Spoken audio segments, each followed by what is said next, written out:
Bonsoir à toutes et à tous, soyez les bienvenus dans la grande édition de TV7. Nous sommes le vendredi 8 août et voici l'actualité de la journée. La vigilance orange concernant le risque feu de forêt se poursuit jusqu'à lundi. Plusieurs incendies se sont d'ailleurs déclarés hier en fin de journée dans le sud du département de la Gironde, mais également aujourd'hui à Pompéjac. Pas de grosses surfaces brûlées, mais le service départemental d'incendie et de secours de la Gironde reste mobilisé. Le niveau de mobilisation en termes de matériel et de personnes est beaucoup plus important. Également, le nombre de moyens mis en place par la zone de défense. Donc des groupes d'intervention au feu de forêt sont mis en garde au profit du massif des Landes de Gascogne, et y compris la participation active et la présence de moyens aériens de l'État. Il se trouve qu'en ce moment en Gironde, nous bénéficions de la présence d'un détachement au titre de l'Union européenne, un détachement allemand, qui est ici présent en ce moment sur la caserne de Mérignac.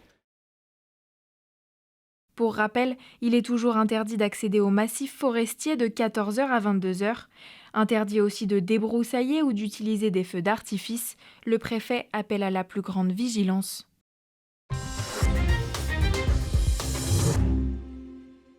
Vigilance orange côté risque incendie et vigilance jaune côté canicule pour la Gironde. Dans le département, la chaleur s'installe jusqu'au début de semaine prochaine. Les personnes âgées sont particulièrement sensibles à cette montée des températures. Alors, comment les protéger au mieux ? Reportage à Bordeaux signé Tristan Lambert. Dans ce centre pour seniors, chacun a sa méthode pour affronter la nouvelle vague de chaleur. J'évite de sortir avec les chaleurs, c'est interdit avec le diabète. Il faut éviter de sortir l'après-midi. Je bois régulièrement de l'eau, du café. On a réclamé pendant de nombreuses années un store sur notre toit parce qu'on n'avait pas de toiture. Et là, depuis 2 mois, c'est installé, donc on vit quand même un peu mieux. Et puis autrement, on ferme les volets, on s'adapte. Ici, près de 70 seniors se retrouvent pour partager des moments de convivialité. Faute de climatisation dans les chambres, c'est au rez-de-chaussée que chacun vient chercher un peu de fraîcheur. Les seniors sont habitués à ces épisodes qui sont de plus en plus récurrents aujourd'hui. Voilà, on essaie aussi d'être dans le lien avec eux, de pouvoir échanger, discuter, créer des espaces pour se détendre aussi et éviter d'avoir des inconvénients.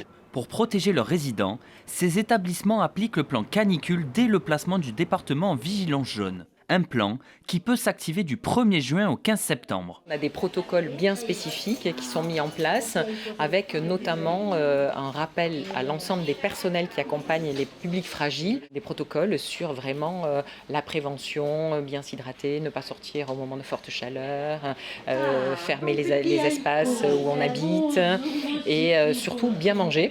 Dans le département, les fortes chaleurs devraient durer au moins jusqu'à lundi.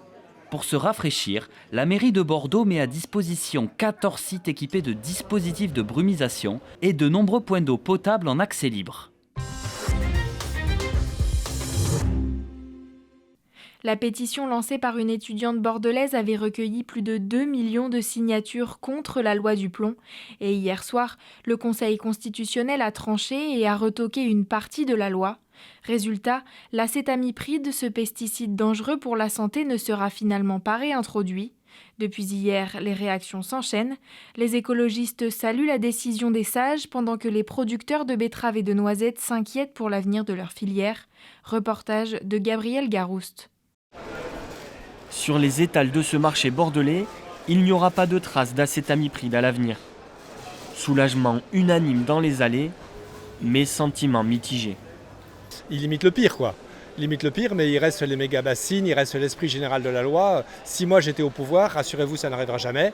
Mais je supprimerai la loi entière. C'est absolument pas le type d'agriculture dont nous avons besoin. Oui, j'ai signé cette pétition, bien sûr, et je pense que j'ose espérer que ça a eu un impact dans la décision du Conseil constitutionnel, oui. Mais le problème, c'est que ce qu'on interdit en France, on autorise dans les pays voisins comme l'Espagne notamment, et on importe leurs produits. L'acétamipride est en effet autorisé dans les 26 autres pays de l'Union européenne. Une situation incompréhensible pour la FNSEA, syndicat majoritaire des agriculteurs. Il est inadmissible d'importer des produits alimentaires qui ne sont pas cultivés dans les mêmes conditions que ceux des agriculteurs français. Grande perdante de cette décision en Nouvelle-Aquitaine, la filière de la noisette. Les producteurs espéraient utiliser l'acétamipride pour combattre la punaise diabolique. L'insecte ravage les vergers depuis 5 ans. La principale coopérative de noisettes tire aujourd'hui la sonnette d'alarme. La décision de rejet de l'article 2 par le Conseil constitutionnel constituant l'État, sans mesure compensatoire, un coup qui sera fatal pour la filière noisette de France. Chez les écologistes girondins, on se satisfait du choix du Conseil constitutionnel, même si tout le texte n'a pas été retoqué. La loi du plan, pour autant, n'est pas abrogée, hein. Elle va même passer. Et de ce point de vue-là, elle continue de nous déranger sur certains points, notamment sur la possibilité d'extension de l'élevage industriel ou sur les méga-bassines.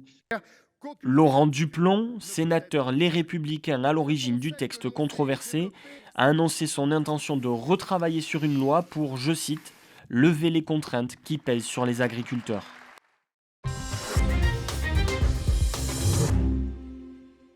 Côté circulation à présent, Bison Futé prévoit un trafic chargé demain avec de nouveaux départs et retours de vacances. Une journée classée orange et rouge, notamment dans le sud-ouest de la France. La circulation sera particulièrement compliquée autour de Bordeaux, entre 10h et 19h. Et si vous prenez la route vers le littoral ce week-end, prudence. Les 9 et 10 août seront des journées à risque maximal pour les baïnes, ces courants forts et invisibles qui éloignent les nageurs de la plage. Il est donc recommandé de se baigner dans la zone surveillée. C'est la fin de cette édition, merci de nous avoir suivis. Passez un très bon week-end sur TV7 et à lundi.